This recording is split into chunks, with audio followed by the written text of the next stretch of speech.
ilaahay agtii manzilo ahaan kuwa ugu sharta badan waxaa ka mid ah kuwa xaaskooda faafinaya noocaasa ma waysan ka fikiraynin in ay biri la kulmayaan allah subxaanahu sharta badan weeye عند الله منزلة يوم. بسم الله الرحمن الرحيم. الحمد لله رب العالمين، وأشهد أن لا إله إلا الله وحده ربي لا شريك له، وأشهد أن محمدا عبده ورسوله، أما بعد. وحامد إسكالي الله سبحانه وتعالى علينا سوى فجيي إن كل النوح حلقة إن شاء الله تعالى كلمة دينو حيد أرنادون تا فرين يوعي قلين قود وأن أدرينو عدة فهميسا لقد عنكو هاد لأني أفكا صوماليغا آسي قود ولا ليال وحماما هندن بي آد سيكسو دبدعي كليبيو قاقابان وشرطو دو آد اي أبلاران تاي كليبيهاسو dhowr qofood baa ii soo dirtay waxaan jeclaystay marka insha allahu tacaala caawa si kooban inaan uga hadlo kaliibiyadaas. waxaa walaalayaal wax aada looga xumaada ah in qof dhan oo weyn oo qaangaar ah oo ka warramo ka sheekeeyo asaga iyo xaaskiisii wax dhex maray. xaaskaasu amba ha ahaato mid hadda la qabo amba ha ahaato mid hore loo kala tegay, mar baad ii xaas kuu noqotay wuxuuna ay dumar yihiin in aada la tirsato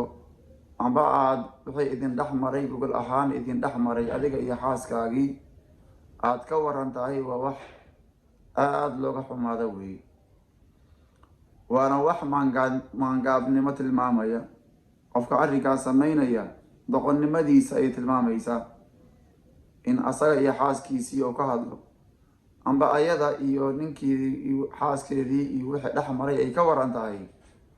waa waxyaabo tilmaamaya qofkaas maankiisa iyo aqoontiisa akhlaaqdiisa sida ay tahay waxyaabo tilmaamaya. laakiin mas'alo ahaan iyo cilmi ahaan insha allahu tacaala wixii ilaahay naga waafajiyo ayaan ka dhihi doonaa. intaan barnaamijka furin adiladiisa oo aan xugum ahaan uga hadlin waxaan rabaa kiliibkan cid walba uu gaaro in ay la wadaagto walaalaha kale oo ay gaarsiiyaan. waxaan la hadlayaa dhammaan culummada Soomaaliyeed meel walba ay joogaan. waxaan kaloo la hadlayaa dhammaan dadka cuqalada ah oo maskaxdooda iyo maankooda uu fiyow yahay daafaha caalamka kala jooga ayaan la hadlaya. waxaan la hadlayaa qurbo joogta, waxaan la hadlayaa kuwa dalka jooga, dhammaan qof walba oo muslim ah oo damqasho leh oo dareen leh arrinkaa wax ka qaban kara ayaan la hadlayaa. barnaamijyada lasoo duubayo ragga iyo dumarka isku dhiban ummadana dhibaya, kiliibya iska akhlaaq xumaa soo duubaya, nin iyo xaaskii iska warramaya, waxyaabo aan loo baahnayn iyo waxyaabo foolxumo ah kasoo hadlaya. waxaas oo dhan waxaan doonaya walaalayaal cid walba oo gacan ka geysan karta oo arrinkaa xadidi karta waxna ka qaban kartahay in ay wax ka qabtaan. maxaa yeele arrinkaasu waa arrin mustaqbal xumo ah, waa arrin fool xun. waxaa aada ula yaabay nin iyo xaaskii qaar la leeyahay oo iskala tegay oo carruur isku dhalay haddana iska sheekeynaya oo iska hadlaya isaflagaadaynaya waxba aan isku reebanin. subxaan allah. waxyaabaha noocaas walaalayaal dunuubta ilaahay laga galo subxaanahu wa tacaala kuwa ugu waaweyn ayay ku jirtaa. cid walba oo barnaamijka ka qayb qaadatay marka oo sheergarayday dadka la wadaagtay ayada laftirkeedu waxaan uga digayaa arrinkaa inay ku lahaato oo dembiga iyo cuquubada halkaa ka dhalanaysa inay qayb ku yeelato ayaan uga digayaa wey. maxaa yeelay allah subxaanahu wa tacaala wuxuu xarimay faaxishada teeda muuqato iyo teeda qarsoon ayuu allah xarimay subxaanahu wa tacaala. xumaanta iyo waxyaabaha ilaahay subxaanahu wa tacaala calagelinaya in adiga marka aada bulshada ku faafiso oo aada la wadaagto oo waxyaabahaasoo kale marataya aada soo baahidaan waa waxyaabo foolxumo ah, waa waxyaabo cawaaqib xumo keeni kara, waa waxyaabo musiibooyin keeni kara walaalayaal. walihaada kuwa waxyaabaha noocaasa faafinaya إلهي وحوكيه سبحانه وتعالى إن الذين يحبون أن تشيع الفاحشة كوا جعل فاحشة يحمانتا إن يكفافتو في الذين آمنوا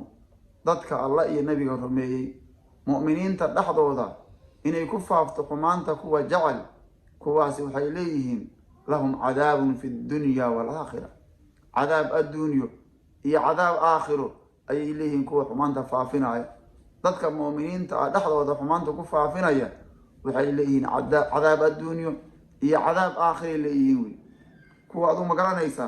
الله وحوله سبحانه وتعالى والله يعلم وأنتم لا تعلمون إلهي بعقرنا سبحانه وتعالى إذن كنا متقانا marka waxaan uga digayaa kuwa xumaanta noocaas faafinaya laftirkooda cuquubada barnaamijkaas ka dhalato inay qayb u yeeshaan ayaan arrinka uga digayaa xumaana faafin dad la wadaagin waxyaabaha noocaas oo waxyaabo ku qurux badan in la asturo oo la qariyo way walaalayaal dhanka kale walaalayaal ninka xaaskii ka waramaya iyo gabadha ninkeeda ka waramaysa walaalayaal maalinka qiyaamo markii la gaaro نبي وحوده عليه الصلاة والسلام كما أخرجه مسلم في صحيحه من حديث أبي سعيد الخدري رضي الله تعالى عنه نبي وحوله عليه الصلاة والسلام ضدك وحاء شربضا إلهي أكتي سبحانه وتعالى حق منزل أهان مالك قيامه وحاء شربضا نن أقل موضي حاسكي أيضنا أقذبتي أقل موتين كيدي كدمنا حمانتي فعفنايا ثم ينشر سرها كدنا سرتيدي يوحيابه أدخ صوماي أقر صونا فعفنايا وإن من أشر الناس وحكم إذا يبدأ منك إذا وحمانتي سفافين إذا كو إلهي أكتي سبحانه وتعالى وشرط بدن كو ويان ردوا هديات أهاتا أدوه خفك إلهي أكتي وشرط بدن والرباطات كود من إيا حمانتا كود من maalinka qiyaamaha maxay tahay subxaan allah ma waysan ogeynin in qiyaama jirto ma waysan ogeynin dadka mu'miniinta ah oo dhagahooda iyo indhahooda waxaas ay soo gaarayaan inay yihiin shuhadaa'ullah marqaatiyaasha ilaahay subxaanahu wa ta'aala fil ard dhulka ilaahay marqaatiyaasha jooga oo biri ku marqaati furaya inay yihiin ma waysan ogeyn ma wax lagu qoslaa in xaaskaagii wix xumaanteedii aad faafiso sirti u qarsooneed gabadhii aad qabtay ee ilmaha ku dhashay sirteedii inaad faafisay ma wax wanaag lagu helaa ma wax darajo lagu helaa ma wax ganacsi lagu raadiya la hawla wala quwwata illa billah wadadka noocaasa xishood wax ku ka aad wadadka noocaasa qaraabadoodii aaw warnabadoonadoodii aaw culimadoodii akhyaartoodii aaw la hawla wala quwwata illa billah dadka social media ku jira ee aqoon-yahanada ah oo garanaya qaabka internetka iyo qaabka noocaas garanaya oo dadka ka balogarayn kara war kuwa noocaas muusan ka saari karin yaani maratay ya indaha muslimiin ma saqafi kar wax walbo wanaaga oo adigu aad taqaan iyo aqoon walbo adiga aad leedahay in diinta ilaahay aad u gargaarto oo xumaantaas umada aad dhaafiso indaha culimada iyo muslimiinta iyo akhyaarta aad dhaafisahay iyo dhagaha muslimiinta iyo caruurta muslimka ah in dhagahooda waxaas aad dhaafisahay wax aad u khayr badan weey walaaliyaal marka walaaliyaal waa in aan iska kaashanaa xumaantaas in meesha laga saaro xumaanta la owdo dadka noocaasana farako loo qabto meel la iska soo jeesto subxaan allah waxyaabaha noocaas waxyaaba la fiirsan kara ma aha